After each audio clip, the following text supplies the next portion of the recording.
Pada video kali ini saya akan menyampaikan materi mengenai prinsip-prinsip dasar MRI.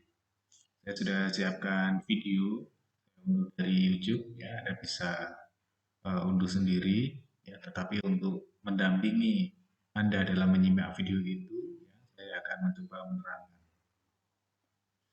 Jadi saya putarkan videonya.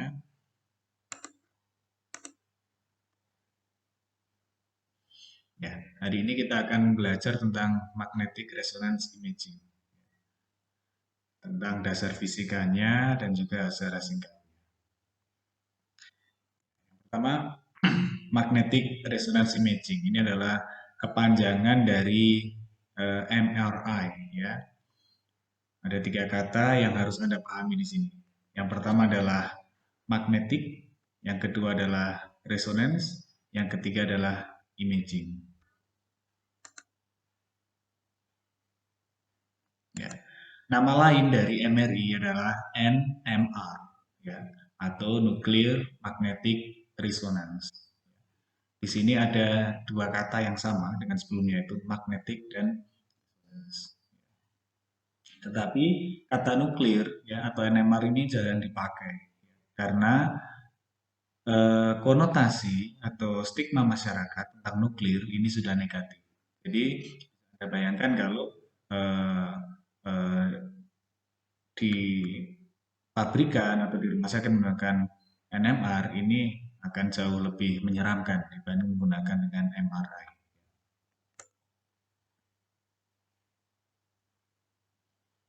Ya, hari ini atau pada video ini kita akan belajar tentang basic prinsip.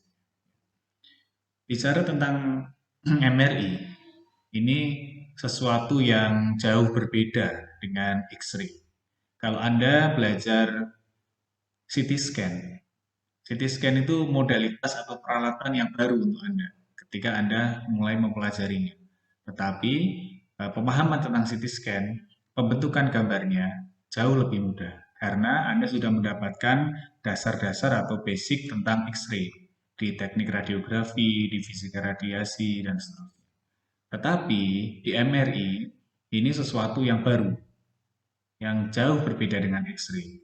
Jadi, ya, kita akan belajar, ya, pastikan Anda step by step-nya Anda pahami supaya nanti semakin ke sana tidak semakin bingung.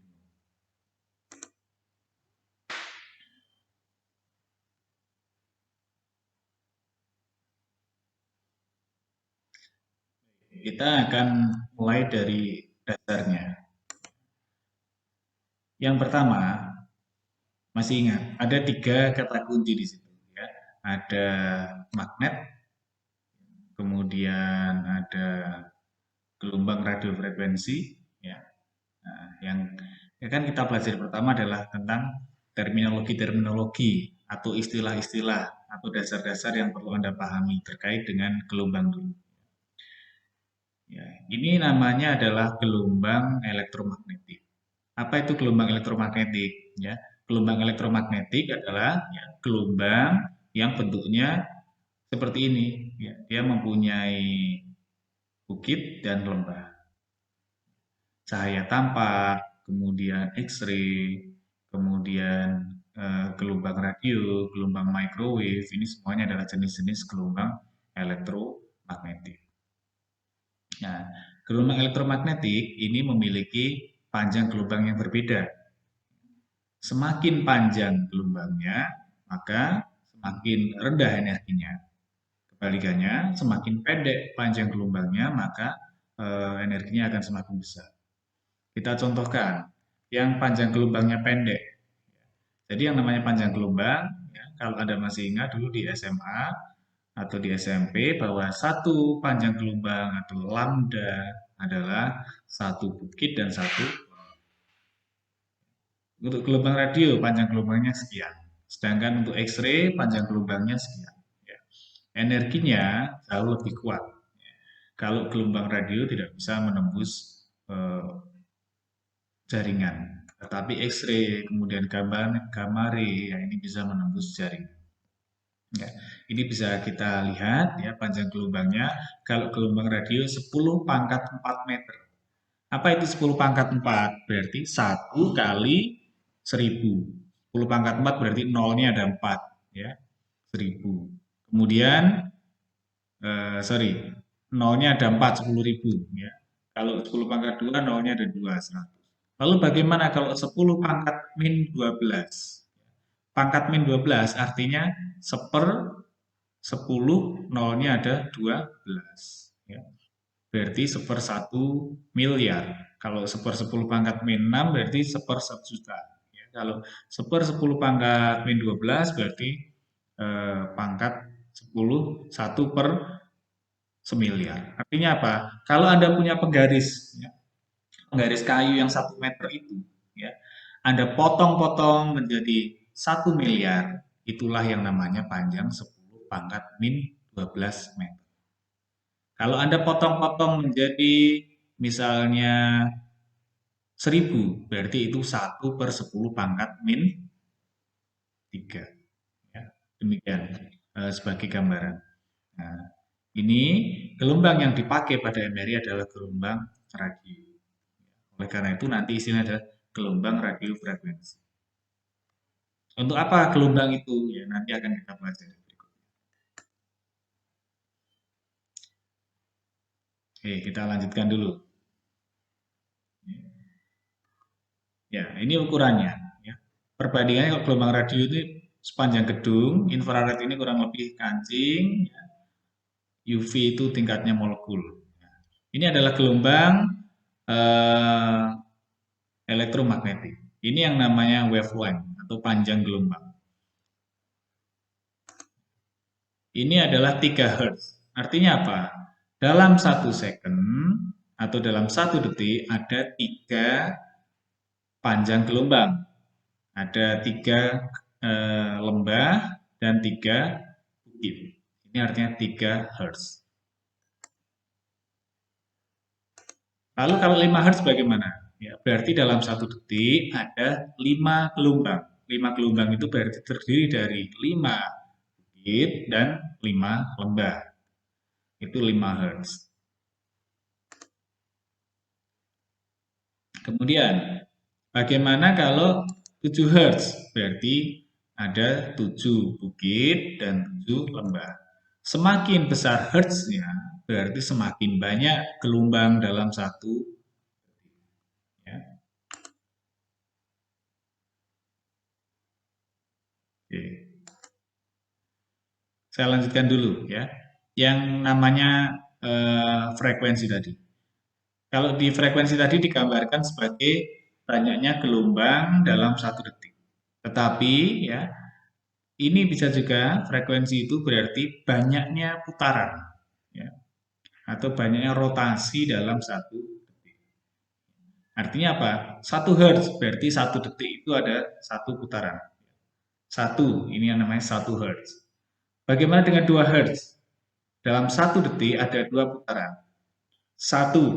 2 kali berputar, itu namanya 2 Hz. 3 Hz bagaimana? 1, ya, berputarnya 3. 10 Hz bagaimana? Dalam 1 detik, 10 kali putaran. Itu juga bisa dinamakan sebagai frekuensi. Berikutnya, amplitude, ya, atau amplitudo, yaitu adalah tinggi gelombang atau simpangan terjauh dari gelombang.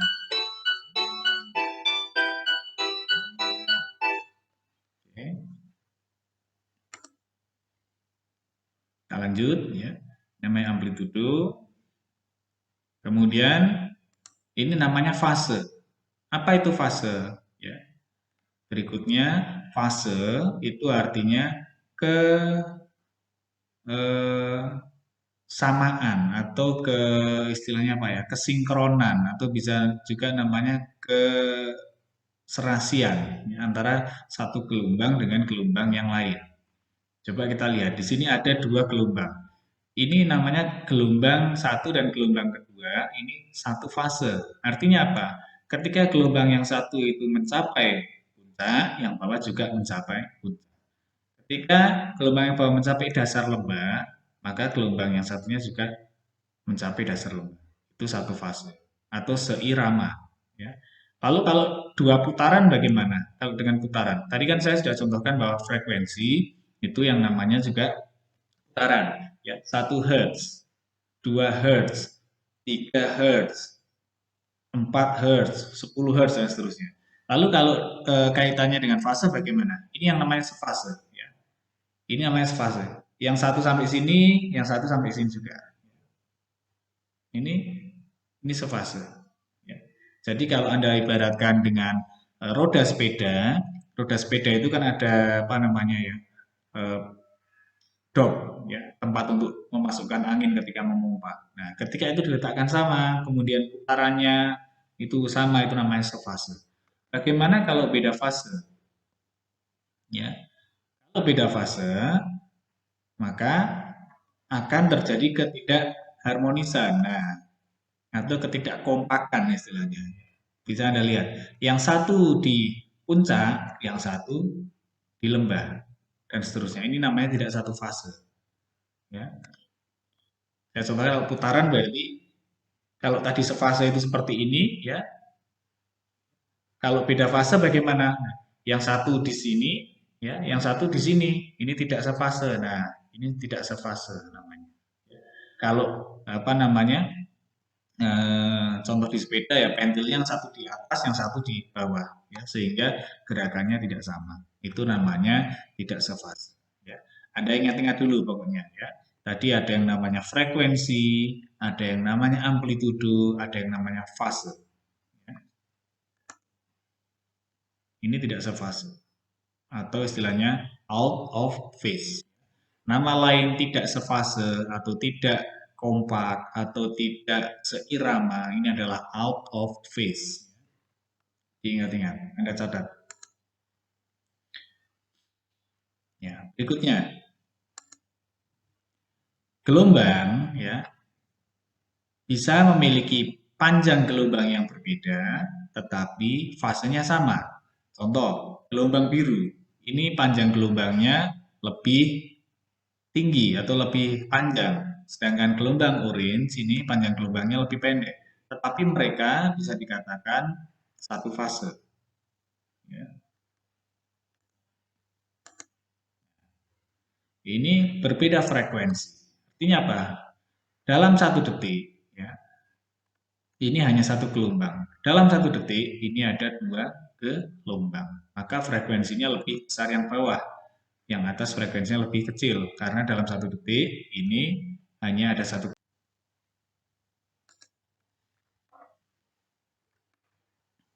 Ya, ini eh, beda frekuensi, tapi satu fase.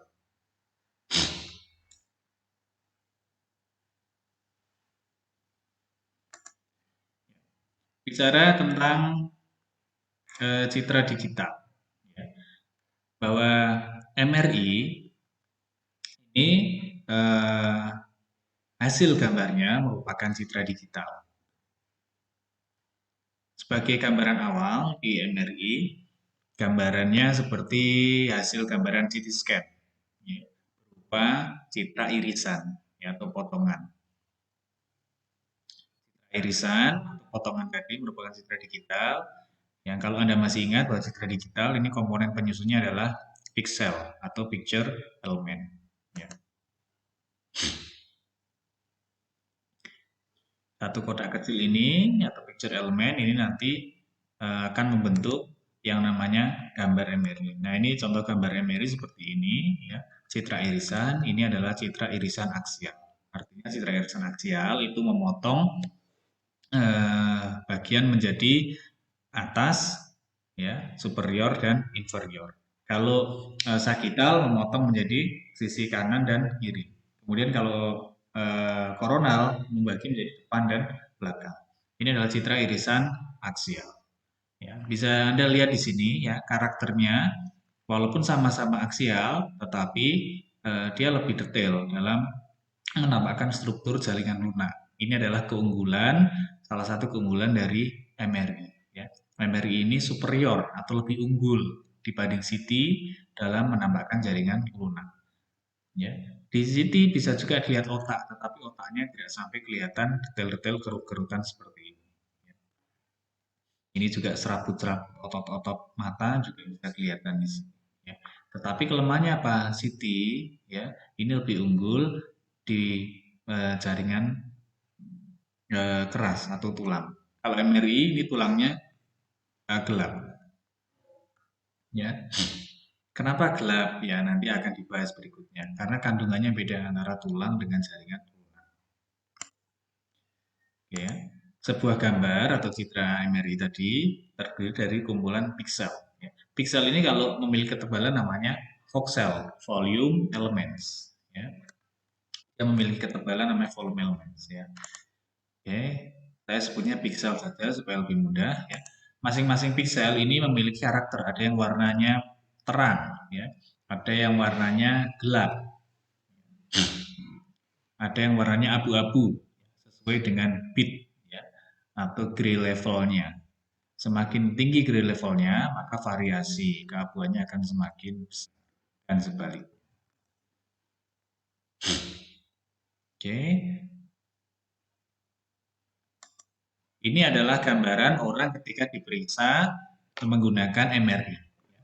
Orangnya akan dimasukkan ke dalam yang namanya bur, ya, atau di CT scan namanya gantry. Kalau MRI namanya bur. Bur yang berisi medan magnet eksternal yang sangat kuat. Ya. Medan magnet eksternal MRI ini sangat kuat. Satuan yang digunakan adalah Tesla. Ya. Tesla itu setara dengan 10.000 Gauss. Ya. Satu Gauss itu kekuatannya kurang lebih sama seperti magnet tempelan kulkas itu. Ya. Itu satu Gauss kurang lebih. Nah, Anda bayangkan 10.000 kali lipatnya kekuatannya. Sehingga kalau ada benda-benda yang bisa tertarik medan magnet ini dilarang masuk ke dalam ruang MRI karena akan membahayakan. Anda bayangkan oksigen dari besi ya tertarik dengan kekuatan yang tinggi ya sehingga seperti dilempar. Nah, bahayanya kalau mengenai orang atau mengenai alat itu sendiri. Oke, ya kembali ke pembentukan citra ya MRI. Ini tubuh dimasukkan seperti ini. Nah, di dalam medan magnet eksternal ya, prinsipnya di MRI itu nanti tubuh akan diberi yang namanya gelombang radiofrekuensi ya, gelombang radio ya.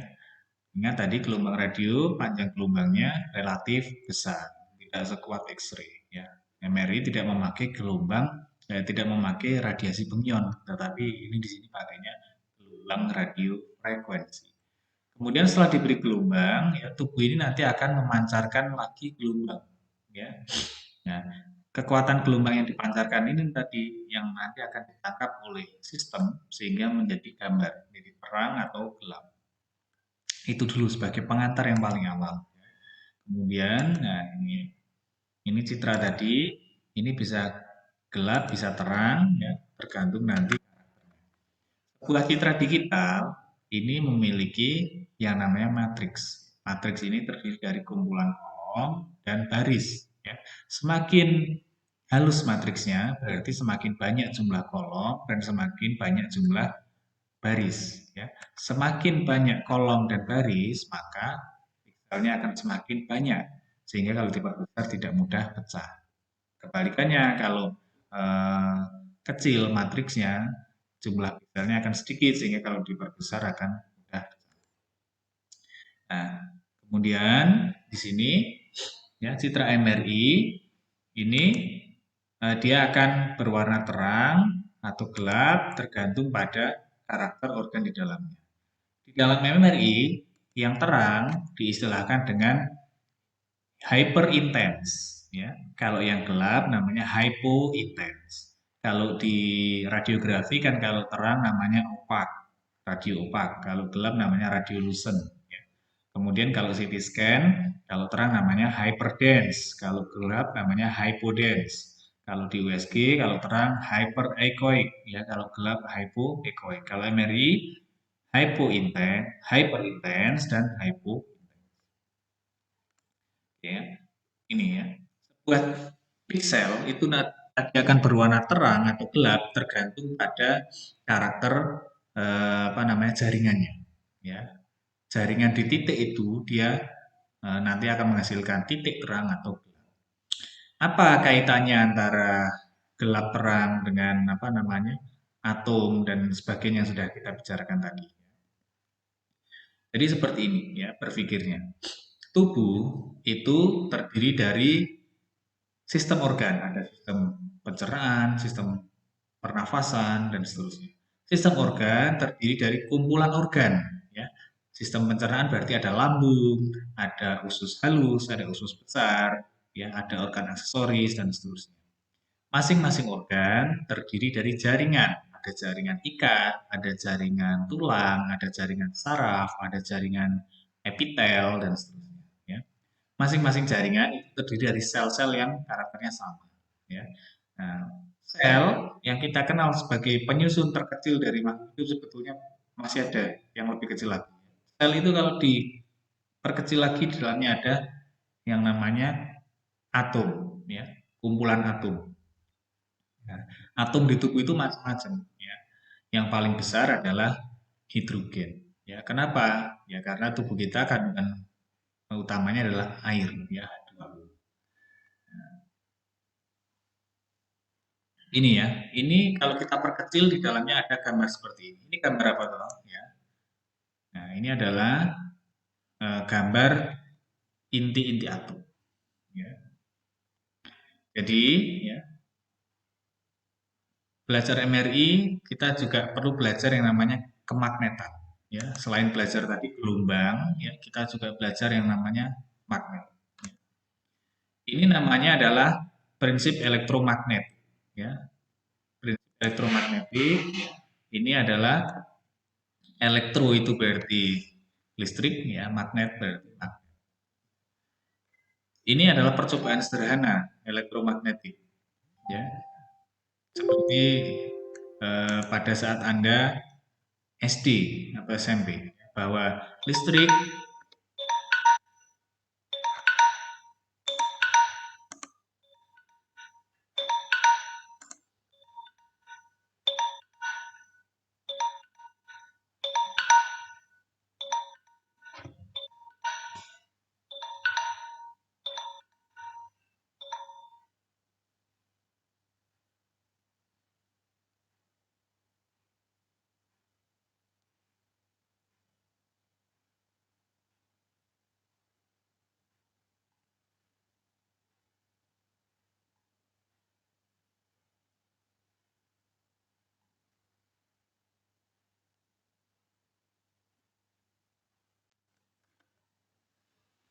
Ya, ini adalah tadi yang saya jelaskan sebagai prinsip elektromagnet bahwa listrik bisa menghasilkan, ya ini listrik, ya bisa menghasilkan magnet dan magnet bisa menghasilkan listrik.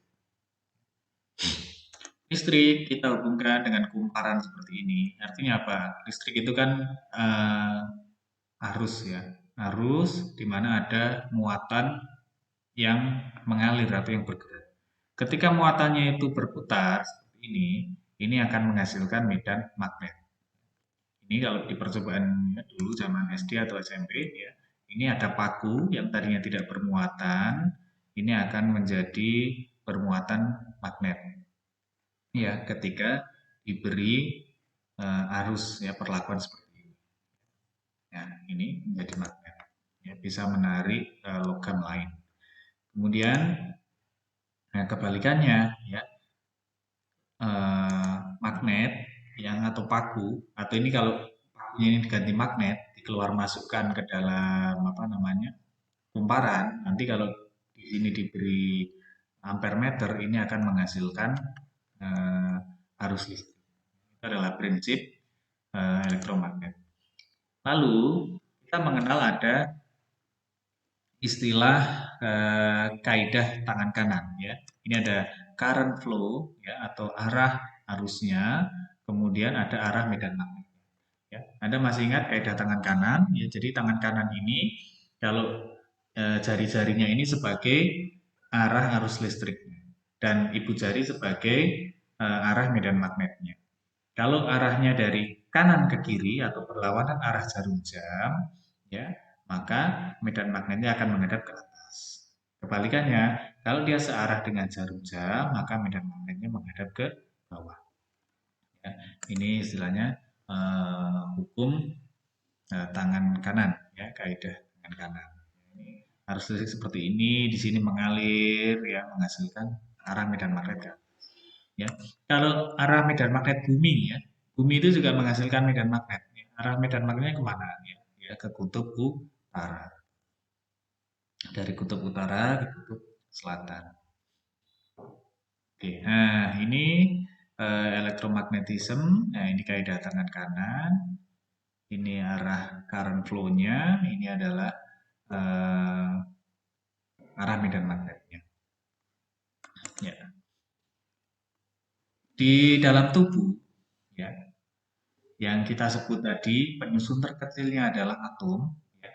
Atomnya itu macam-macam. Ada atom hidrogen, ada atom karbon, ada atom kalsium misalnya, ada magnesium, ya, ada juga oksigen dan seterusnya. Nah, di situ yang dipakai di MRI adalah hidrogen. Jadi MRI adalah membuat gambar dari sebuah atom, intinya seperti itu. Ya. Membuat gambar dari sebuah atom. Caranya kompleks, ya, sehingga ini kita pelajari sedikit demi sedikit. Ya, pertama kita mengenal dulu, ya. Di dalam tubuh ada banyak sekali atom hidrogen. Kenapa? Karena tubuh kita 60%-nya adalah air, ya. Kemudian juga air ini mengandung hidrogen H2O. Dan juga selain itu ada juga lemak. Ya, lemak itu berikatan antara hidrogen dengan karbon. Nah, ini hidrogen.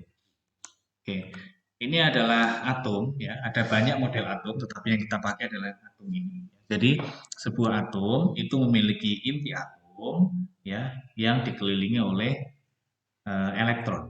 Ya.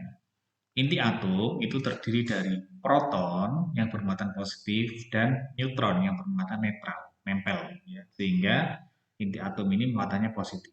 Dikelilingi oleh elektron, elektron muatannya negatif, ya. Elektron negatif. Ya, keduanya ya, jumlahnya sama, ya. Jadi netral, proton dengan elektron, proton dengan elektron ini negatif positifnya jumlahnya sama sehingga menjadi stabil. Kalau tidak stabil jadinya apa? Jadinya radioaktif. Ya. Hidrogen tidak radioaktif ya, di sini. Oke, ini elektron ini berputar seperti ini, ya, mengelilingi inti atom. Sekali lagi elektron negatif, inti atom, ya, muatannya positif karena terdiri dari proton yang positif dan neutron yang netral. Ya. Untuk MRI, ya, kita mengabaikan atau kita tidak pelajari elektronnya, ya. Kita fokus pada inti atomnya. Ya. Inti atom ini nama lainnya adalah nuklir. Ya. Jadi nuklir ini yang diambil dari inti atom. Istilah NMA ini adalah nuklirnya adalah dari inti atom. Ya, tetapi di pasaran digunakannya lebih cenderung ke MRI. Ya. Nuklirnya dihilangkan untuk menghilangkan kesan negatifnya. Karena ini tidak pakai radiasi fermion, ya. Pakainya adalah tadi sekali lagi gelombang radio frekuensi dan juga kemagnetan. Atom muatannya positif, ya. Nah, selain putaran elektron tadi, ya, selain putaran elektron, ya, di dalam atom ini inti atom juga berputar, ya. Kalau kita ibaratkan elektron tadi itu adalah bulan, ya, ini adalah bumi, ya. Maka tadi bulan itu berotasi terhadap bumi, berevolusi terhadap bumi, tetapi bumi juga berotasi, ya. Nah, rotasi seperti ini. Nah, ini seperti planet, ya. Nah, ini muatannya kan positif. Muatan positif yang berputar akan menghasilkan medan magnet. Sekali lagi ingat, hukum elektromagnetisme tadi. Muatan yang bergerak berputar menghasilkan medan magnet. Arahnya sesuai kaidah tangan kanan. Bumi juga demikian, dia berputar menghasilkan medan magnet bumi. Itu kenapa kok ketika kita menggunakan kompas, ya, jarumnya mengarah ke utara karena tertarik oleh medan magnet. Ya, seperti ini ya, kaidah tangan kanan. Ya. Putaran inti atom pada sumbunya ini namanya adalah spin. Anda catat dan pahami spin. Ini adalah putaran inti atom pada sumbunya, namanya spin. Ini menghasilkan medan magnet sesuai dengan kaidah tangan kanan. Ya, ini namanya spin.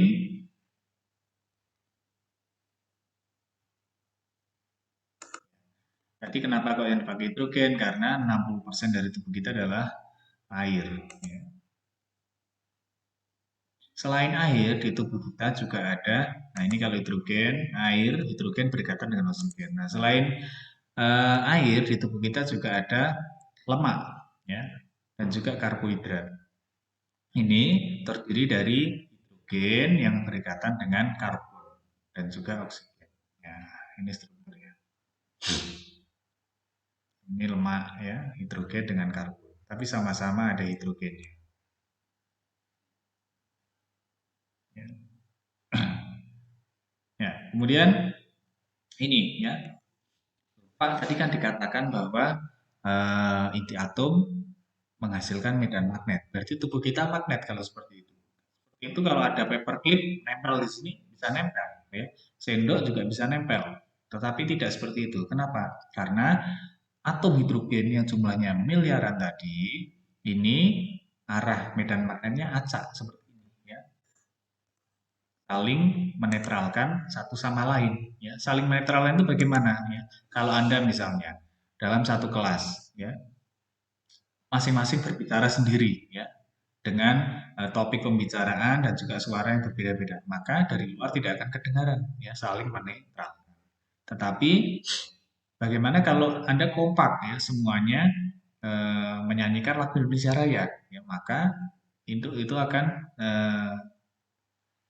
menghasilkan satu suara atau suatu energi yang besar.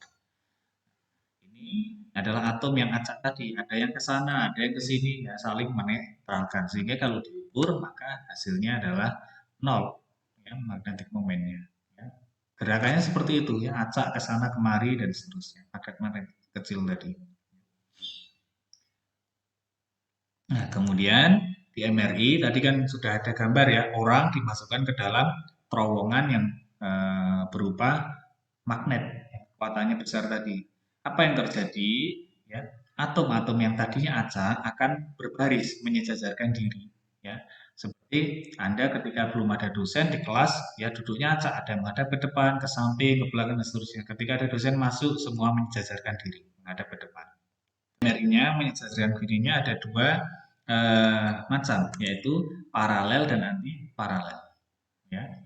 Paralel itu yang searah, ya. Sejajar itu seperti ini, sejajar. Ya, ini jari-jari saya sejajar. Tapi ada yang searah dengan medan magnet, ada yang berlawanan arah dengan medan magnet eksternal. Arah dengan medan magnet eksternal itu bagaimana? Contohnya seperti kompas, ya.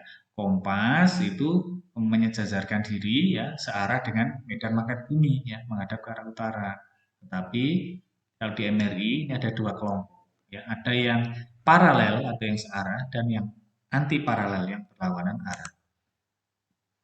Ya, ini anti paralel, ini paralel, ya. Nah, berikutnya di dalam tubuh tadi, kenapa kok ada yang paralel, ada yang anti paralel? Kalau yang anti paralel ini karena dia memiliki, ya, energi yang kuat atau high energy state, ya. Sedangkan yang lemah dia low energy state, sehingga dia terbawa ke searah medan magnet eksternal.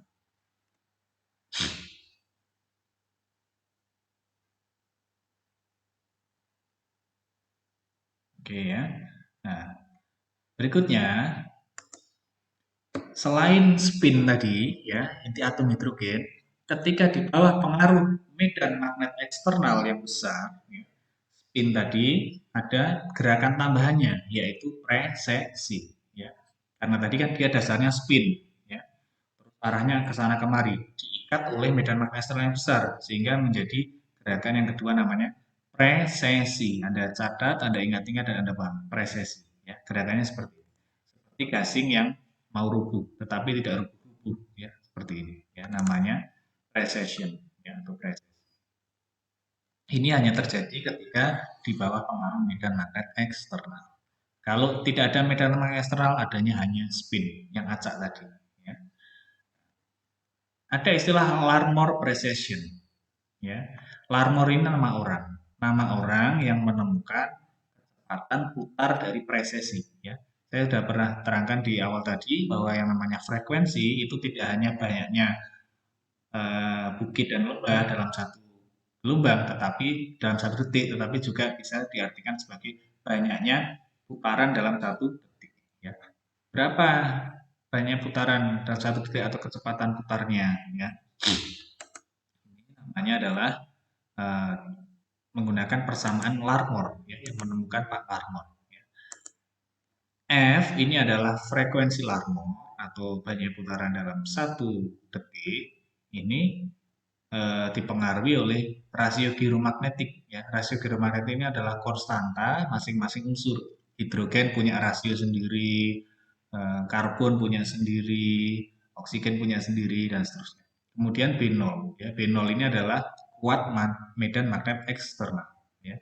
Ada yang 1 Tesla, ada yang 0,3 Tesla, ada yang 1,5 Tesla. Nah, semakin kuat medan magnet eksternalnya, maka kecepatan putarnya atau frekuensi Larmornya akan semakin besar. Ya, sebaliknya semakin semakin lemah medan magnet, maka frekuensi Larmornya semakin lemah. Ini 1 Tesla. Pada 1 Tesla itu kecepatan putarnya 42,58 MHz. Ya. MHz berarti 10 pangkat 4. Ya. Kalau ini ya 42,58 berarti 42 tambahin 0,4 berarti 420.000 putaran dalam 1 detik.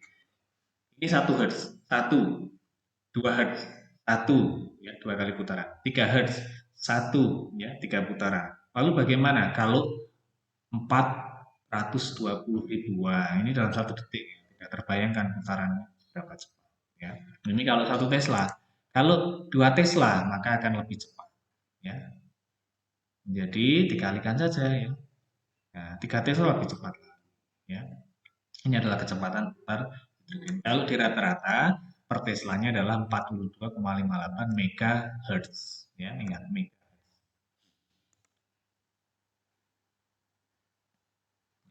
Kembali ke citra MRI. Ya, ke citra MRI, ya, bahwa tadi ya, nah, inti atom yang tadi di satu titik itu ya memiliki beberapa atom itu ketika dipengaruhi medan magnet eksternal akan menyejajarkan diri, ya. Yang menyejajarkan diri itu nanti ada yang paralel atau searah dengan medan magnet eksternal, ada yang anti paralel, ya. Nah, ini yang terpisah-pisah ini untuk menyederhanakan animasinya dibuat menjadi satu, ya. Nah, animasinya dibuat menjadi satu, ya, untuk membentuk seperti ini. Set. Nah, ini digabungkan, ya, dirangkum menjadi satu. Ya, yang anti paralel ada 2, yang paralel ada 6. Ya.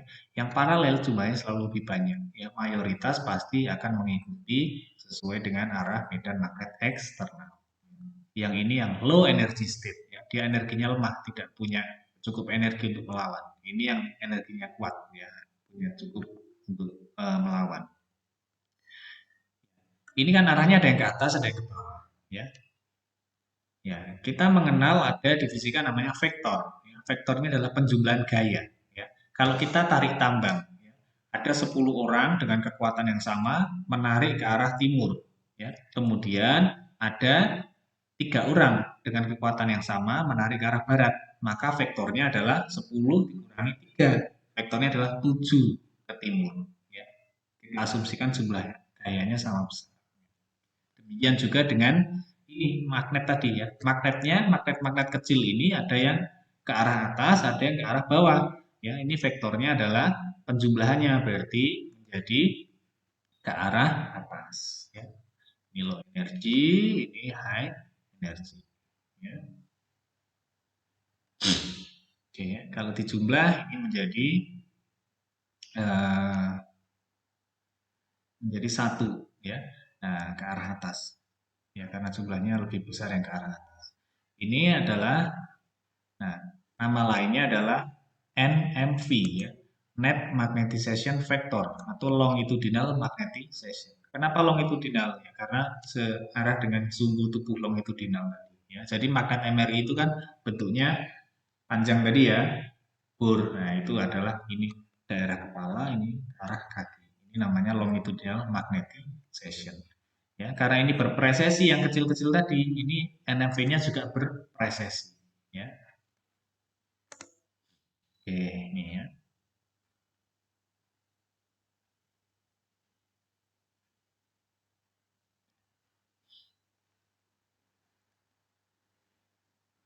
Ya, berikutnya NMV ya atau net magnetization vector tadi, ya, dia berpresesi pada 1 Tesla kecepatannya 42,58 MHz. Ya. Nah, stop di sini. Saya sudah singgung-singgung dari tadi bahwa setelah di bawah pengaruh medan magnet eksternal, ya, tubuh akan diberi gelombang radio frekuensi. Intinya akan diberi energi, ya, akan diberi energi. Nah, gelombang radio frekuensi ini, ya, frekuensinya harus sama seperti frekuensi putaran presesi atom hidrogen tadi, ya. Berapa? 42,58 MHz. Artinya apa? Kalau ini banyaknya putaran itu sekian, kalau ini banyaknya gelombang itu sekian dalam 1 detik. Ya. Kenapa harus sama? Supaya transfer energinya bisa masuk. Ya. Ingat, radiofrekuensi digunakan untuk memberikan energi ke tubuh. Ya. Nanti setelah itu, ya, energinya akan dilepaskan kembali, ya, dari tubuh. Nah, energi yang dilepaskan kembali dari tubuh itu nanti akan diukur sebagai kekuatan sinyal. Nantinya sinyalnya akan tinggi, menghasilkan gambaran putih, atau gelap menghasilkan gambaran yang atau rendah menghasilkan gambaran yang gelap. Tapi kuncinya di sini harus frekuensinya sama dengan frekuensi. Ibaratkan seperti kalau Anda melihat anak kecil di taman, ya, naik kursi atau komedi putar, kecepatannya tertentu. Kemudian ada orang tua yang ingin menyuapi, supaya sendoknya bisa pas ke mulut, orang tua ini harus ikut berlari, menyesuaikan dari kecepatan putaran tadi, komedi putar tadi. Ya, ini juga sama, supaya energinya bisa masuk, tidak mental, maka dia harus frekuensinya sama. Kuncinya di situ, ya. Gelombang radio frekuensi diberikan kepada magnet-magnet kecil dari inti atom hidrogen di bawah pengaruh medan magnet eksternal. Tiga ini harus terpenuhi dalam MRI. Ya. Nah, itu ya. Jadi resonansi itu apa sebetulnya? Resonansi itu kalau di getaran adalah ikut bergetarnya sebuah benda karena getaran benda lain, gitu ya. Tapi kalau di MRI bisa saya ibaratkan, ya, adanya transfer energi, ya, dari satu benda ke benda lain yang frekuensinya sama. Ya, jadi misalnya ketika frekuensinya sama. Oke, nah ini radiofrekuensi ya. Prinsip MRI seperti itu ya, prinsip yang paling mendasarnya supaya Anda ada gambaran bahwa tubuh di bawah pengaruh medan magnetis eksternal diberi radiofrekuensi, kemudian nanti radiofrekuensinya akan dihentikan dan tubuh akan melepaskan kembali radiofrekuensi. Nah, radiofrekuensi yang dilepaskan oleh tubuh ini nanti akan diukur oleh alat atau sistem sehingga nanti menghasilkan sinyal. Sinyalnya rendah atau tinggi. Kalau rendah dikonversi menjadi terang, kalau kalau rendah dikonversi menjadi gelap, kalau tinggi dikonversi menjadi terang. Ya, jadi beda gelap terangnya di situ. Nanti gelap terangnya kok bisa titik itu saja yang terang, titik lain kok gelap, bagaimana nanti ada di penjelasan selanjutnya. Untuk ini sampai di sini dulu supaya Anda tidak pusing. Ya. Jadi Anda harus paham apa itu namanya spin, apa itu presesi, apa itu frekuensi Parnell. Ya, prinsipnya di situ. Oke, terima kasih. Kita lanjut di video berikutnya.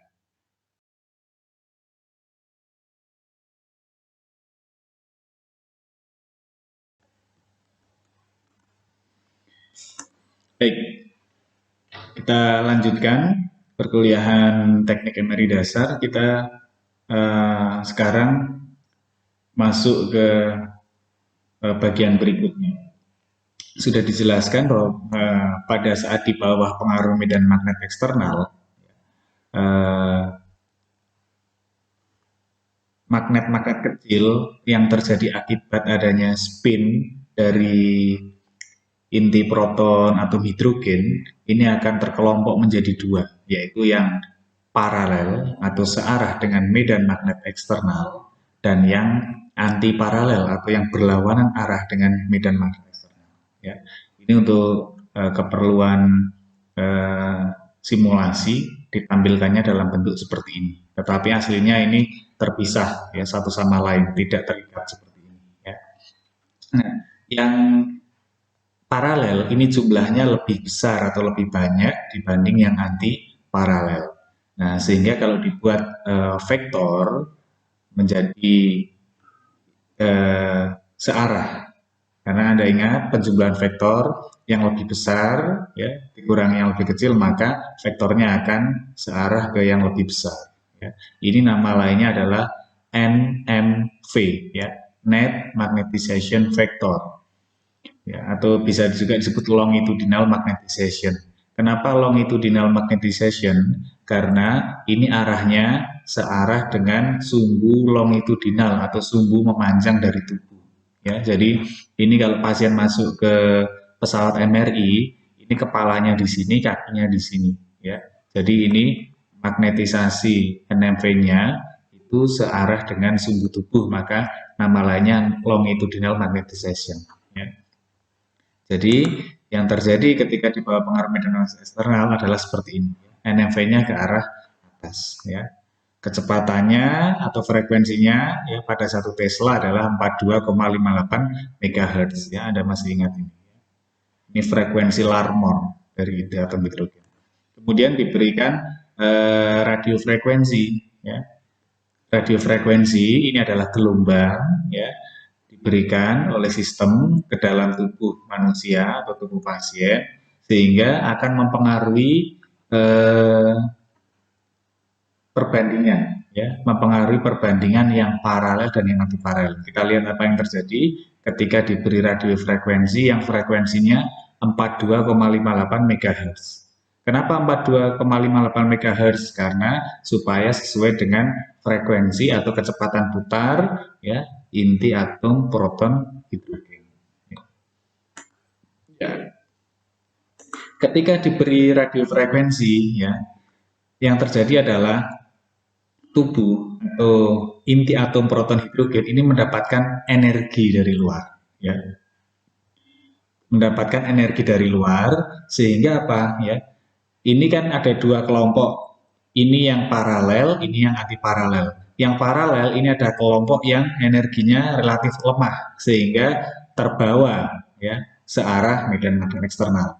Yang bawah ini adalah yang energinya lebih kuat sehingga dia bisa melawan ya arah medan magnet eksternal. Nah, ketika diberi gelombang radiofrekuensi dari luar, ketika diberi energi, yang terjadi adalah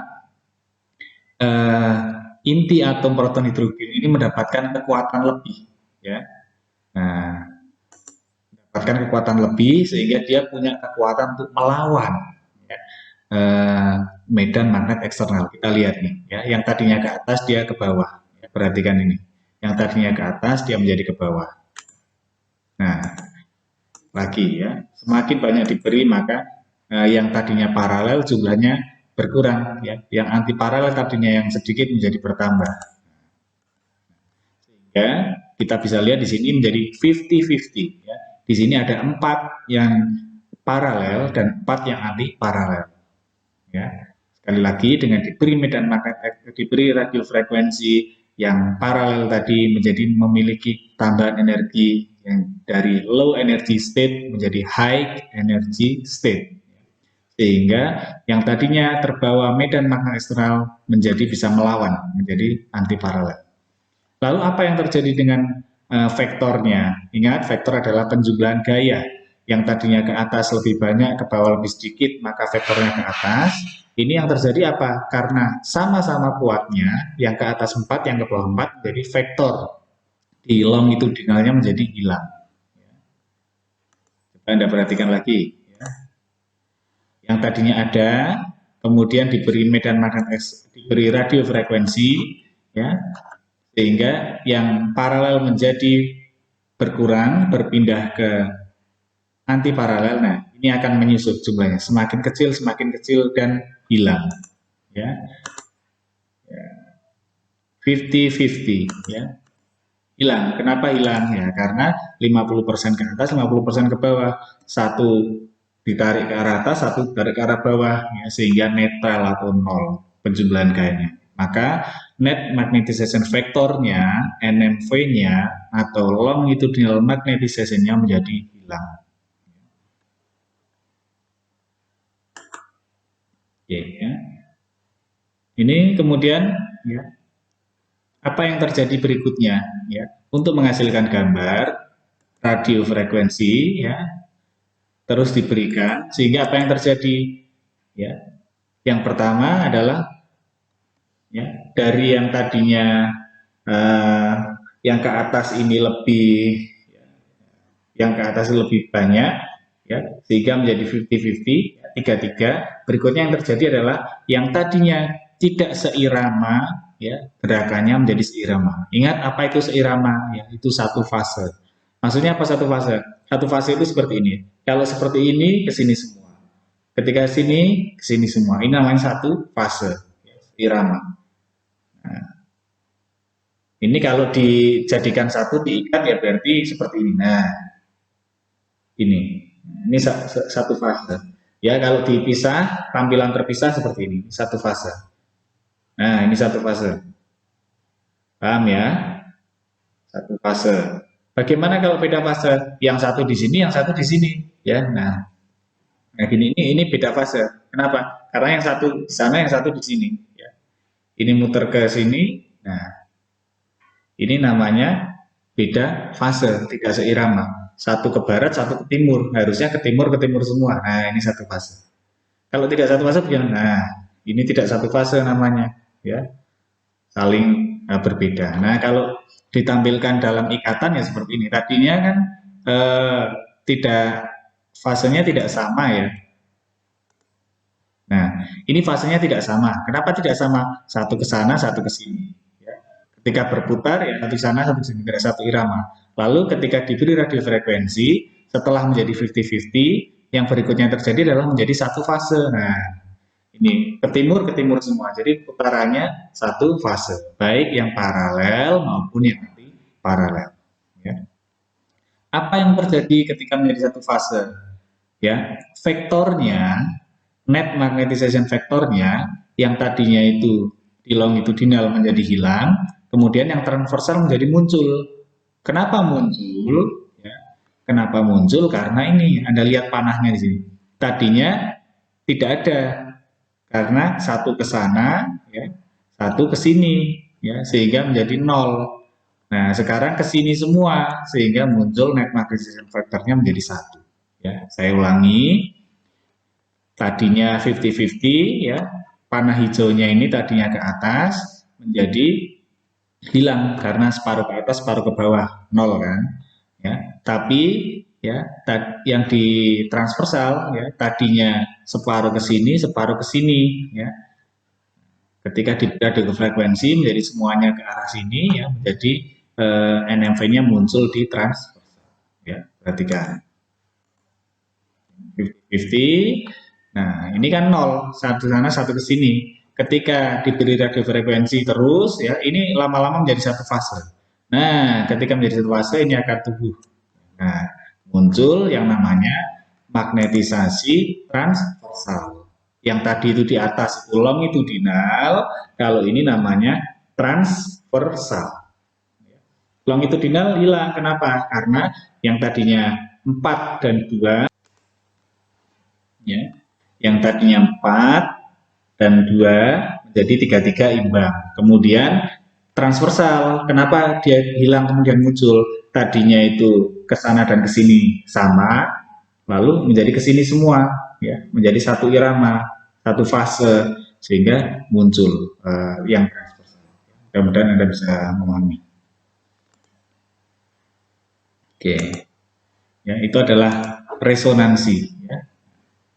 Kata resonansi maksudnya di situ, memberikan gelombang radiofrekuensi atau memberikan tambahan energi ya, supaya merubah atau memanipulasi gerakan dari spin ya, inti atom proton hidrogen. Kenapa pakainya hidrogen, masih ingat? Karena hidrogen ini adalah pertama jumlahnya paling besar di dalam tubuh. Kenapa? Tubuh kita dari air H2O ya, ada hidrogennya. Kemudian juga strukturnya ada lemaknya dari ikatan karbon dan hidrogen ya. Jadi jumlahnya paling banyak. Kemudian yang kedua adalah rasio giromagnetiknya itu paling besar ya. Ingat ya, rasio giromagnetik ini juga berpengaruh ke kecepatan putar. Ya, ini net magnetisasi vektornya menjadi di transversal seperti ini. Ya. Mudah-mudahan sampai sini ada paham. Ini ketika diberi gelombang radio frekuensi. Dalam kondisi alami tanpa gelombang radio frekuensi, fenomena ini tidak akan terjadi. Saya lanjutkan. Kemudian berikutnya apa yang dilakukan? Ya. Berikutnya gelombang radio. Nah, ini masih dalam satu fase nih. Ya. Satu fase ketika berputar, NMV-nya seperti ini jadinya kalau digambarkan dengan NMV. Nah. Berikutnya, bagaimana kok bisa magnet-magnet kecil di dalam tubuh tadi bisa menjadi gambar? Nah, pertanyaan menariknya di sini ya. Kalau X-ray kan kita sudah paham ya bahwa sinar X menembus bahan, kemudian ada yang diserap, ada yang diteruskan, ditangkap oleh detektor atau kaset di belakangnya. Kalau X-ray kan seperti itu, sehingga menjadi hitam dan putih. Lalu kalau MRI bagaimana? Kok bisa magnet yang kecil-kecil tadi bisa menjadi sebuah gambar? Nah, pikselnya kok bisa menjadi terang, bisa menjadi gelap. Nah, kuncinya di sini. Ya. Kembali ke alat ini. Ya. Masih ingat alat ini namanya apa? Ya, ini adalah perangkat untuk memperagakan yang namanya elektromagnetik. Ya, apa itu elektromagnetik? Ya, kemarin sudah diperagakan bahwa listrik, ya, arus atau muatan yang dialirkan membentuk melalui lilitan atau lingkaran itu akan menghasilkan medan magnet sesuai dengan kaidah tangan kanan. Kalau melilitnya ke sini, maka medan magnetnya ke atas. Itu adalah prinsip elektromagnetisme. Ya. Elektromagnetisme tadi ya bisa ada dua hal. Listrik bisa menjadi magnet dan kebalikannya. Magnet yang bergerak bisa menjadi listrik. Ingat, listrik yang bergerak, berputar bisa menghasilkan magnet dan kebalikannya. Magnet yang bergerak, ada dan tidak, ini bisa menghasilkan listrik. Nah, disimulasikan seperti ini. Anda perhatikan di sini, ya. Ini ada kawat, ya, lilitan, dan ini ada pengukur kuat arus. Nah, ini ada magnet. Ya. Magnet dimasukkan, keluarkan, masukkan, keluarkan, nah, masukkan, keluarkan, lalu ini akan menjadi listrik. Ya. Itu seperti Anda pakai dinamo, ya. Nah, kalau dinamo itu kan kebalikannya ya. Listrik dimasukkan ke medan magnet menjadi putaran gerakan. Nah, ini seperti pada generator, ya. Generator itu caranya adalah magnet yang diputar, ya, mendekati kumparan, ya, sehingga menghasilkan listrik. Ya. Nah, ini juga sama di MRI, ya. Kita lihat di sini kan ini ada magnet ya intinya. Ini kan magnet nih ya. Magnet-magnet kecil ya digabungkan menjadi satu magnet yang lebih besar, NMV. NMV itu magnet sebetulnya ya kan? Magnet yang berputar. Nah, bagaimana caranya supaya menghasilkan listrik? Nah, di sini diberi kumparan ya, kawat lilitan tadi. Istilahnya kalau di MRI adalah koil. Ya, koil itu bahasa Indonesia adalah kumparan. Ya, di sini diberi kumparan di sini. Nah, Anda perhatikan ini. Nah, kalau di sini diberi kumparan, ini magnetnya ada, tidak, ada, tidak, ada, tidak, ada, tidak. Ini akan menghasilkan yang namanya arus listrik. Ya, paham ya? Jadi koilnya ditempatkannya di samping tubuh. Ya, kenapa samping tubuh? Ingat ya, MRI ini arah kepala, ini arah kaki, ini di samping tubuh. Ya, magnetnya untuk bisa menghasilkan arus listrik yang baik, maka harus tegak lurus dengan kumparan. Jadi kumparannya sepanjang ini, ya, ini magnetnya. Jadi tegak lurus. Kumparannya ditempatkan di sini, ini magnetnya. Ada, tidak, ada, tidak, ada, tidak, ada, tidak, ada, tidak, ada, tidak. Nah, dengan seperti ini maka ini akan menimbulkan arus listrik. Kebalikannya dari listrik yang berputar menghasilkan medan magnet.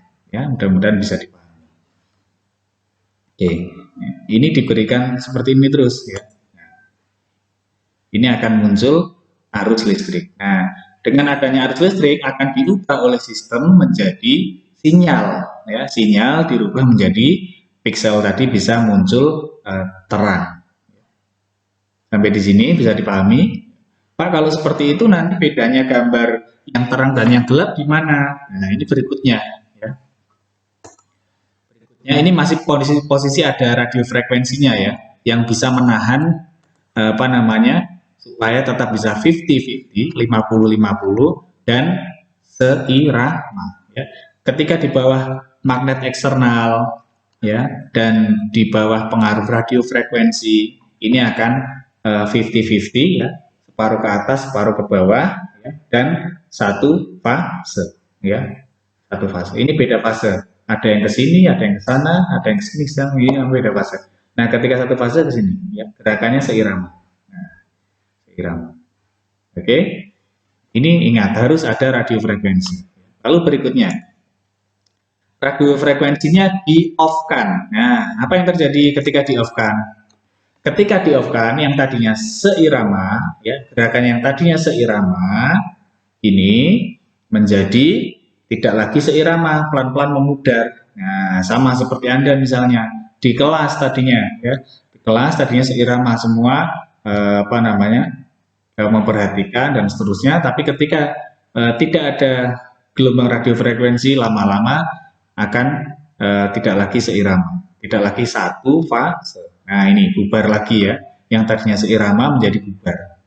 Nah, ketika bubar apa yang terjadi? Anda perhatikan di sini ya. Tadi ketika seirama kan ke sini semua, ya, ke sini semua. Sehingga NFV-nya, magnetization vektornya ada di sini, ya. Kemudian kalau hilang, kalau ininya menjadi bubar, tidak lagi seirama, maka akan hilang NFV-nya. Ya, nah, saya ulang ya. Nah, ini kan seirama ya, NFV-nya di sini ya. Nah, ini ketika ini RF-nya di off kan, RF-nya hilang, ya, maka ini menjadi tidak lagi seirama. Coba perhatikan panah hijaunya di sini, ya, panah hijaunya, nah, menyusut, lama-lama hilang. Kenapa hilang? Karena ini tidak lagi seirama. Yang tadinya ke sana semua, ya, menjadi, nah, ini. Ini dikurangi ini, satu ke barat, satu ke timur, menjadi 0, hilang. Kalau ke timur semua, bagus, bisa muncul. Lalu kalau seperti ini bagaimana? Nah, ini kalau di sini ada koil berarti nanti akan sinyalnya hilang. Ya. Tapi justru di sini kuncinya, hilangnya sinyal ini yang akan menjadi perbedaan hitam dan putih. Kok bisa Pak? Bagaimana? Ya, karena ya perbedaan kecepatan ya ini antara sebuah jaringan yang mengandung air dan mengandung lemak ini berbeda. Ingat kuncinya di sini ya. Perbedaan ya ketika RF-nya di off-kan ya. Ini sebuah titik itu kandungannya lemak atau kandungannya air ini akan berbeda ya. Ada yang seperti ininya bubarnya cepat, ada yang bubarnya pelan-pelan. Ya. Ketika bubarnya cepat, ketika diambil gambar, maka nanti akan tetap ada sinyal. Tetapi kalau yang bubarnya cepat, ya ketika di sini diambil gambar, Ikut ya. Jadi tadi ketika RF-nya di-off-kan, ya, maka ini akan kembali seperti semula. Ya. Tadinya satu irama atau satu fase menjadi berbeda fase. Ya, ketika berbeda fase, maka NMV di sini hilang. Ya. Magnetisasi transversalnya hilang. Ya. Ini yang tadinya ada, ya, ini diberi koil, ada, tidak, nah menjadi hilang. Nah, ketika hilang, ini menjadi tidak seirama, maka ini akan hilang. Ini kalau di sini diukur sinyal, ini tadinya ada sinyal. Ada sinyal, ada arus listrik, itu berarti artinya sebuah piksel tadi akan menjadi terang. Nah, ketika tidak ada sinyal, maka menjadi gelap. Ingat, yang bisa diukur adalah yang di transversal. Ya, kalau NMV yang di longitudinal tidak dilakukan pengukuran sinyal, ya, yang dilakukan di transversal. Ya, kenapa? Karena koil memang letaknya di sini. Ya, kalau di sini adalah untuk arah medan magnet untuk yang longitudinal. Ya, sekali lagi, sinyal bisa dideteksi, bisa diukur itu ketika di medan magnet ada di transversal. Nah, kalau seperti ini tidak ada sinyal yang terdeteksi karena ingat koilnya di sini. Panah hijaunya hilang, ya, maka tidak ada sinyal di sini. Ya, saya lanjutkan. Berikutnya, ketika RF off, ya, ini menjadi 0 ya, hilang. Ya. Nah, Anda catat berikutnya, ada istilah yang namanya T2 relaxation, ya, T2 relaxation, T2 relaxation. Ya. Huruf T di sini adalah singkatan dari time, ya, time, waktu, ya, T2, ya, relaxation. Apa itu T2 relaxation? T2 relaxation adalah waktu yang dibutuhkan, ya, untuk yang tadinya satu fase menjadi tidak lagi satu fase. Atau ya, T2 relaxation itu adalah waktu, ya, yang dibutuhkan untuk menghilangnya magnetisasi transversal. Ingat, T2 relaxation adalah waktu yang diperlukan untuk hilangnya, ya, magnetisasi transversal. Ya, kenapa bisa hilang tadi? Ya, saya ulangi lagi, karena ininya tidak satu fase lagi, ya. Tadinya di sini, ya, menjadi tidak sefase. Nah, waktu yang dibutuhkan untuk gini ini adalah namanya T2 relaxation. Ya, ingat T2 relaxation. Nah, T2 relaxation antara jaringan yang mengandung lemak dan jaringan yang mengandung air ini akan berbeda. Nah, perbedaan itulah yang nanti akan menjadi dasar pembentukan citra MRI. Ya, ada yang terang, ada yang gelap karena beda kecepatan T2 relaxation. Itu yang pertama. Ya, ingat T2 relaxation. Waktu, ya, yang dibutuhkan untuk hilangnya, ya, magnetisasi transversal.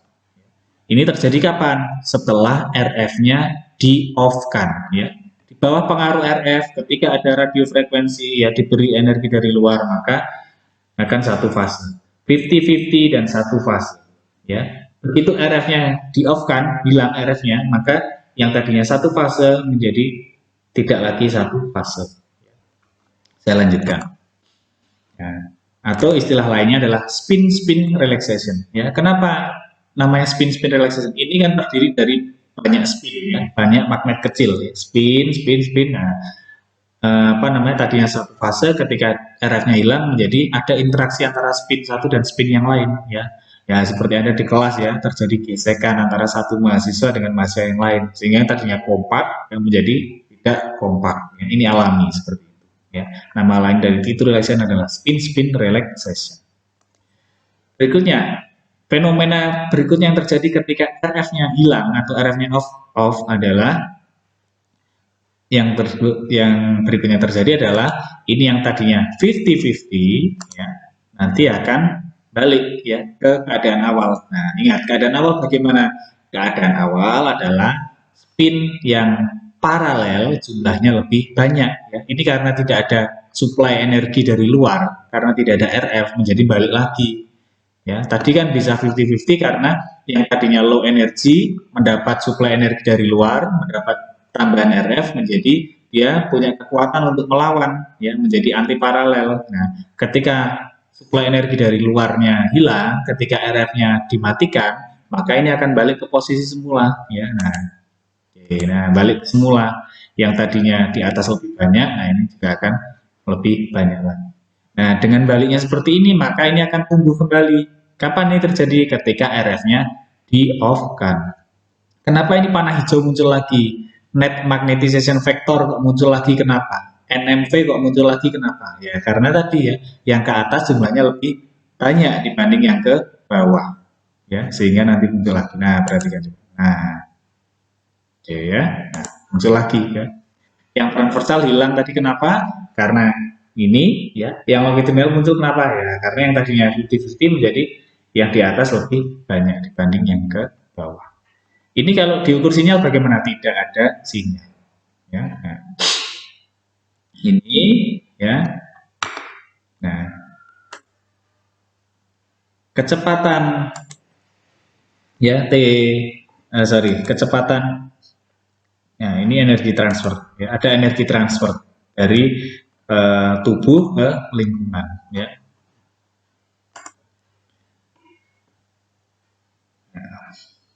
Ini ya, seperti ini fenomena ini namanya ya tumbuhnya kembali magnetisasi longitudinal, itu namanya adalah, istilahnya adalah T1 relaxation. T1 relaxation. T1 relaxation. T1 ya, relaksasi T1. Ingat, T di sini apa? Time. T1 ya, time. Ya, waktu apa? Waktu yang diperlukan untuk pulihnya. Nah, istilahnya pulih ya, recover ya. Pulihnya kembali magnetisasi longitudinal. Ingat, kalau T2 ya, T2 relaxation ya adalah waktu untuk hilangnya magnetisasi transversal. Kalau T1 relaxation adalah waktu untuk pulihnya. Ingat, T2 adalah hilang, T1 adalah pulih. Ya. Pulihnya apa? Longitudinal magnetization. Kenapa pulih? Nah, ini karena apa namanya? Balik lagi ke posisi awal. Kenapa bisa balik lagi? Karena tidak ada lagi radio frekuensi. Ya. Nah, atau istilahnya adalah spin lattice relaxation. Kalau tadi yang T2 relaxation, spin relaxation. Ya. Karena ada interaksi antara spin satu dengan spin yang lain. Yang tadinya apa namanya satu fase menjadi tidak lagi satu fase. Karena antar spinnya ada interaksi. Ya. Nah, kalau ini spin lattice. Ya. Lattice itu kalau istilahnya adalah lingkungan atau surrounding, ya, lingkungan di sekelilingnya. Nah, ini ada dari spin energinya beralih transfer ke lingkungan. Ya. Transfernya dalam bentuk apa? Ya, bisa dalam bentuk panas misalnya. Namanya T1 relaxation.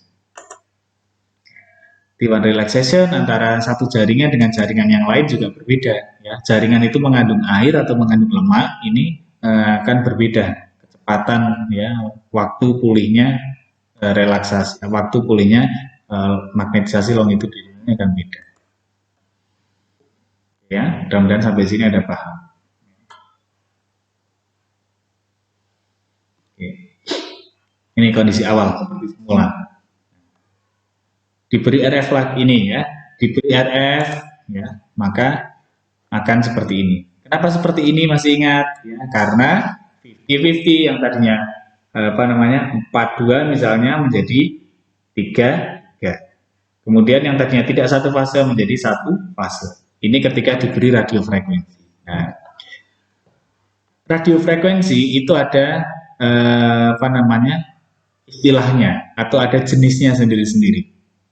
Gelombang radiofrekuensi atau RF ya, itu yang pertama ada yang namanya RF 90 derajat. Apa itu RF 90 derajat? RF atau gelombang radiofrekuensi yang diberikan supaya yang longitudinal itu hilang dan muncul yang di transversal. Ya. Kenapa kok 90? Karena ini kan longitudinal ke transversal itu kan 90 derajat. Ya kan? Tadinya di sini bisa beralih di sini. Nah, itu namanya adalah RF 90 derajat. RF yang digunakan untuk menghilangkan magnetisasi longitudinal dan memunculkan magnetisasi transversal. Itu namanya RF 90 derajat. Ya, itu istilah. Ya. Diberikan RF 90 derajat ya, supaya ini 50-50 dan menjadi satu fase.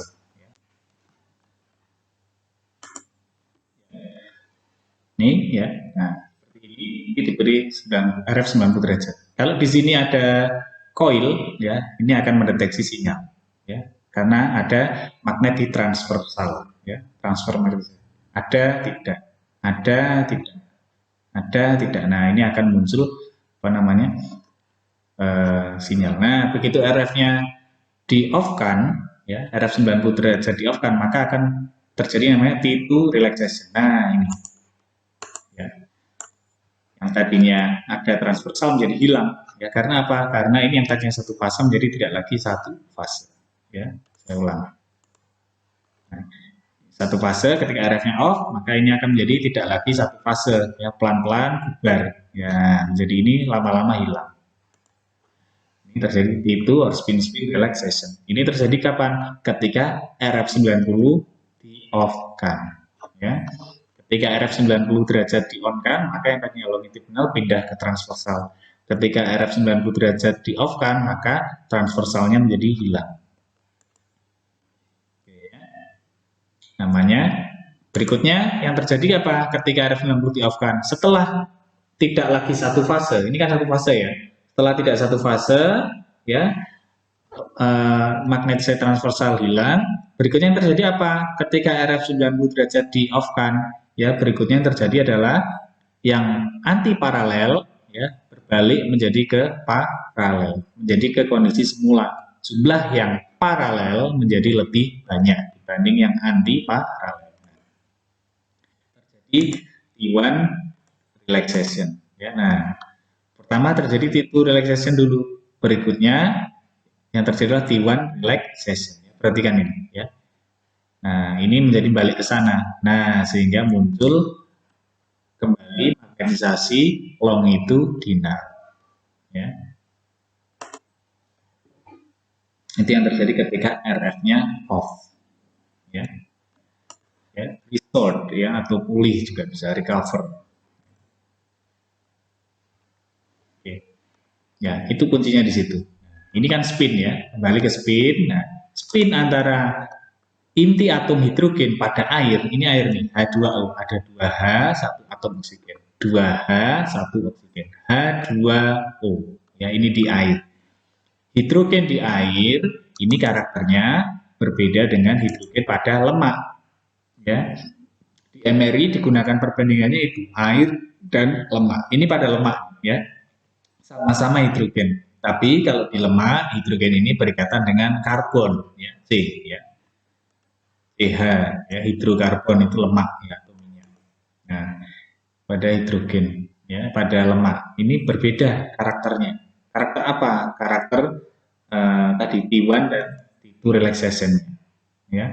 Sama-sama hidrogen, sama-sama spin, sama-sama menghasilkan medan magnet, ya. Ini, ya, karakternya berbeda antara pada air dengan pada lemak. Ya, karena apa? Karena pada air ini berikatan dengan oksigen, pada lemak dengan karbon, ya.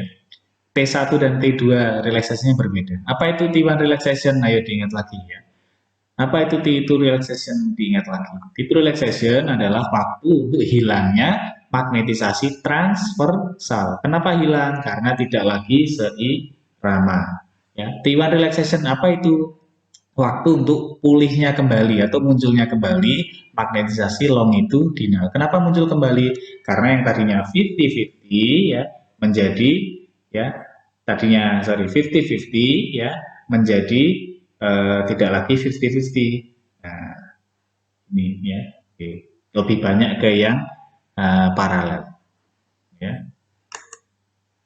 Nah, pada MRI, ya, sebuah titik atau piksel itu dia akan berwarna terang atau gelap. Nah, tergantung tadi kandungannya. Itu air atau lemak, ya. Nah, caranya bagaimana? Kok bisa nanti akan berbeda antara air dan lemak? Nah, di sini kuncinya.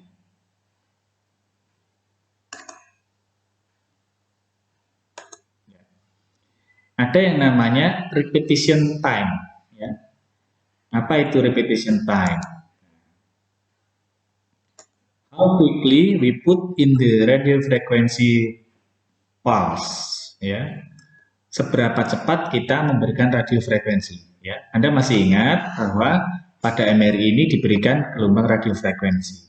Gelombang radio frekuensi apa? Tadi saya contohkan adalah gelombang radio frekuensi 90 derajat, ya. Kenapa 90 derajat? Memindahkan yang tadinya di long itu dinal hilang menjadi di transversal.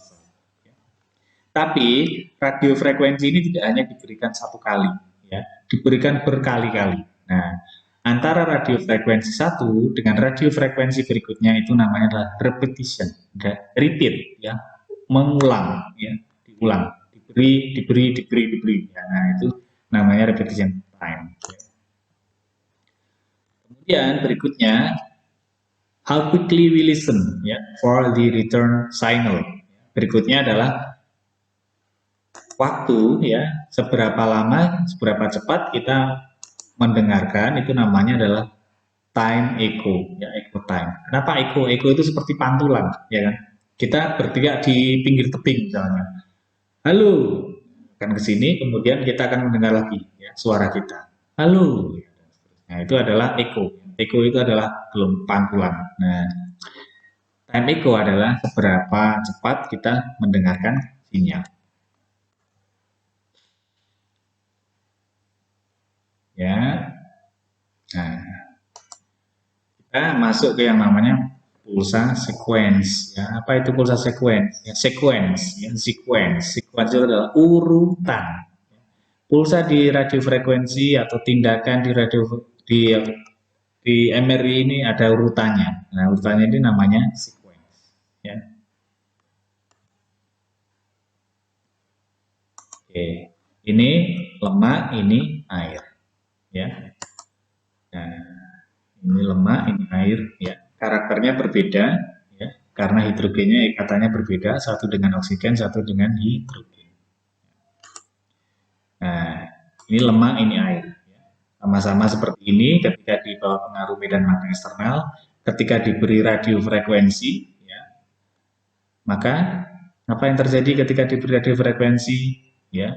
Nah, ini ya, ini kalau digambarkan panah hijaunya seperti ini ke atas.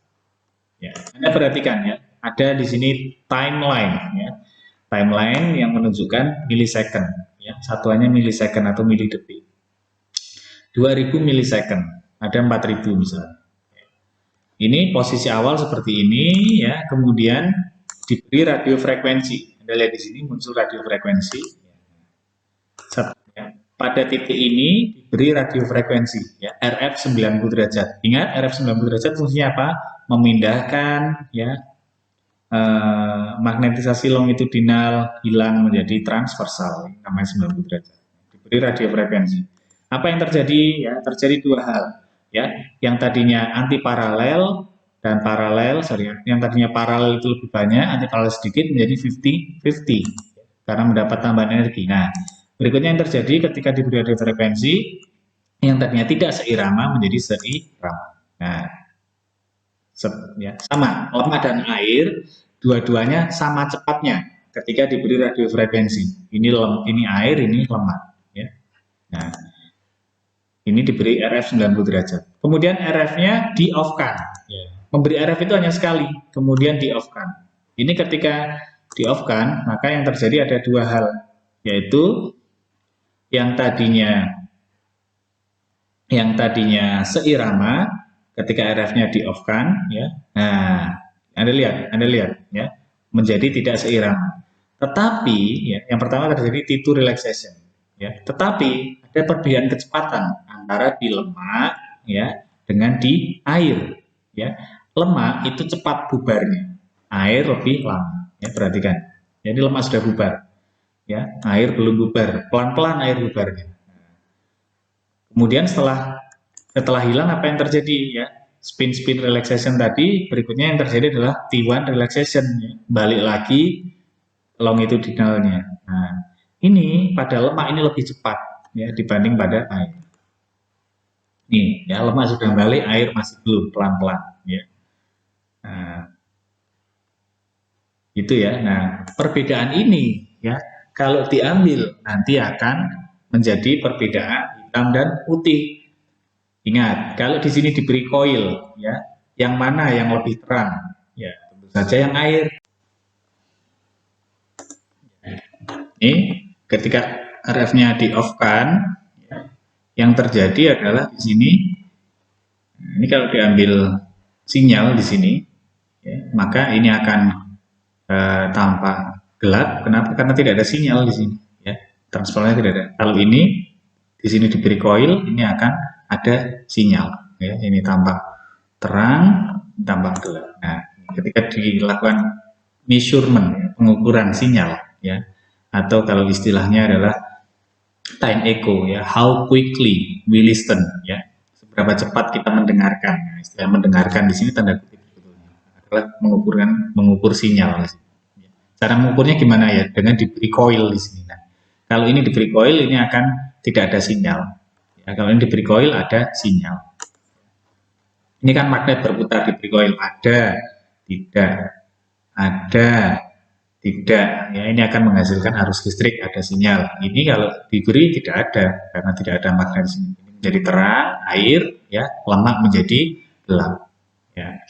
Nah, gambar atau pembobotan, ya, citra yang diambil dengan menekankan perbedaan, ya, waktu hilangnya magnetisasi transversal namanya adalah T2 weighted, ya, pembobotan T2, ya, T2, ingat pembobotan T2, ya, pembobotan T2 menekankan pada perbedaan T2 relaxation. Ingat kembali apa itu T2 relaxation, ya, waktu yang diperlukan untuk menghilangnya magnetisasi transversal. Air, magnetisasi transversalnya hilangnya lambat, ya, maka ketika dilakukan pengukuran sinyal, ya, dia masih ada magnet di transversal, masih ada sinyal menjadi terang, warnanya putih. Lemak karena cepat hilang magnetisasi transversalnya, sehingga kalau dilakukan pengukuran sinyal menjadi gelap, ya, warnanya hitam. Ya. T2 relaxation, maka air tampak terang, lemak tampak gelap. Ya. T2 relaxation, air tampak terang, lemak tampak gelap.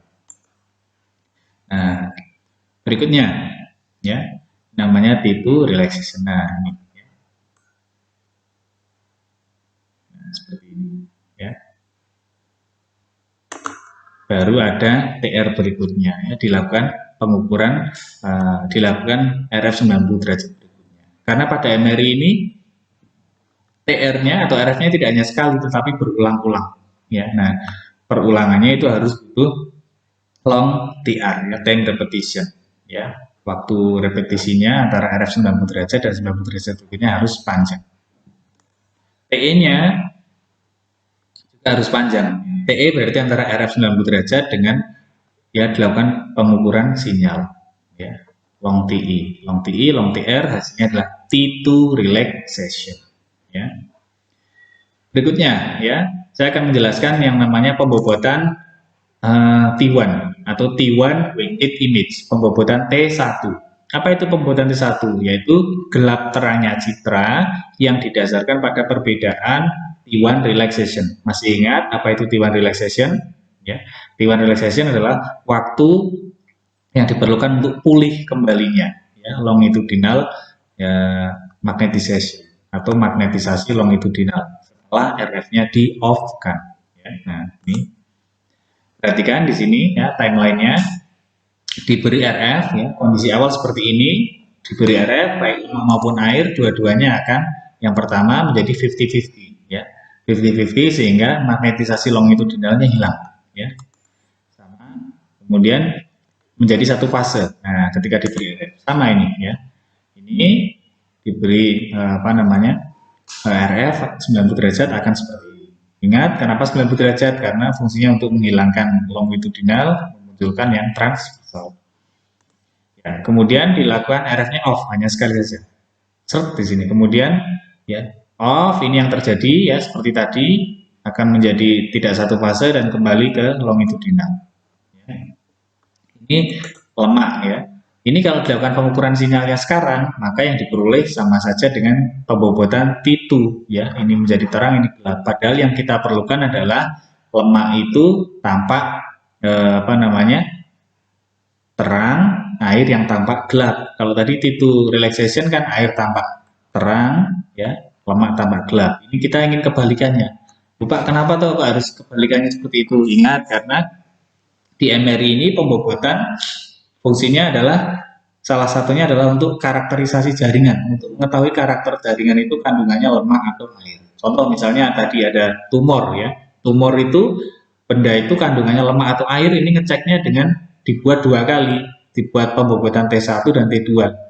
Di T1, di T2 air tampak terang, lemak tampak gelap ya. Kebalikannya di T1 weighted ya, air tampak gelap, lemak tampak terang. Kalau sebuah struktur atau sebuah kelainan kok tampak terang di T2, tampak gelap di T1, oh berarti ini kandungannya adalah air. Kebalikannya, di T1 weighted tampak terang, di T2 weighted tampak gelap, oh ini berarti kandungannya adalah lemak. Nah, cara membuatnya ya seperti ini. Nah, ini ya, RF di off kan akan terjadi seperti ini, tetapi tidak dilakukan measurement, tidak dilakukan time echo di sini, tidak dilakukan pembacaan sinyal, tetapi ya diberi RF lagi ya. Nah, diberi RF lagi di sini ya. Ini kan posisinya sudah seperti ini ya. Ini kalau dilakukan pengukuran sinyal di sini, maka ini akan tidak ada sinyal, hasilnya gelap. Padahal yang dibutuhkan adalah kita ingin lemaknya tampak terang. Gimana caranya ya? Setelah RF-nya di off-kan ya, kita berikan RF lagi ya. Nah, di sini diberi RF lagi. Nah, diberi RF 90 derajat lagi. Apa yang terjadi? Ya seperti tadi ya. Yang terjadi adalah yang dari longitudinal akan hilang, yang di transversal akan muncul. Ini pada lemak. Lemak kan sudah balik ke longitudinal sehingga seperti semula. Lalu air bagaimana? Ya, air ya. Air itu kan sebelumnya longitudinalnya tidak ada ya. Diberi RF lagi, apa yang terjadi? Nah, ini akan muncul ke bawah. Ingat ya, lemak tadinya ke atas muncul ke samping, air tadinya di samping muncul ke bawah. Ya, separuh di samping, separuh di bawah. Nah, seperti ini. Nah, ini yang terjadi. Nah, lemak menjadi transversalnya penuh. Kenapa? Karena tadi startnya longitudinalnya sudah penuh. Ya, air longitudinalnya belum penuh, diberi RF ya ini hanya sedikit. Sehingga ini kalau diberi coil ya, dilakukan echo ya, pengukuran apa namanya sinyal, ini akan kecil sinyalnya. Ini panahnya kan kecil ya. Sedangkan lemak ketika dilakukan pengukuran sinyal akan tampak terang ya. Ya, ini ya diulang, diberi setelah RF 90 derajat diberi RF lagi ya. Nah, di sini sehingga ini akan balik ke sana ya, ini akan justru ke bawah. Nah, ingat coil selalu di samping ya. Nah, ini ketika posisi seperti ini ya, kemudian RF-nya di off-kan. RF-nya di off-kan ya. Nah, ini di sini dilakukan pengukuran sinyal ya. Ada, tidak muncul sinyal. Ini sinyalnya lemah, ini sinyalnya terang. Ya, sinyalnya kuat ya. Karena ini besar nih magnetnya. Ini magnetnya kecil. Nah, di sini kalau dilakukan pengukuran sinyal ini menjadi gelap, ini menjadi terang. Ya. Nah, kapan harus dilakukan sinyal? Jangan lama-lama ya. Begitu RF-nya di off kan, yang kedua langsung dilakukan pengukuran sinyal. Supaya apa? Supaya ini masih perbedaannya masih besar seperti ini. Ini besar, ini kecil. Kalau dibiarkan terlalu lama ekonya, maka nanti baliknya jadi sama akhirnya. Tidak kelihatan beda. Jadi ini untuk pembobotan T1 ya, memperoleh citra yang lemak terang dan air gelap, maka TR-nya harus pendek ya. Ingat kalau yang T2 tadi kan panjang TR-nya di sini dan di sini. Kalau ini enggak, antara TR dengan RF dengan RF berikutnya pendek ya, repetisinya sehingga. Kemudian antara RF dengan echo juga pendek. Kalau tadi yang pertama T2 kan di sini dan di sini ekonya ya. Ini di sini dan di sini lebih pendek dilakukan echo. Supaya apa? Supaya ini posisinya masih seperti ini, lemak tambah terang, air tambah gelap. Ini nanti kalau apa namanya dibiarkan lama-lama ya nanti balik lagi ya. Oke, sampai sini mudah-mudahan Anda paham dengan penjelasan melalui video dan keterangan dari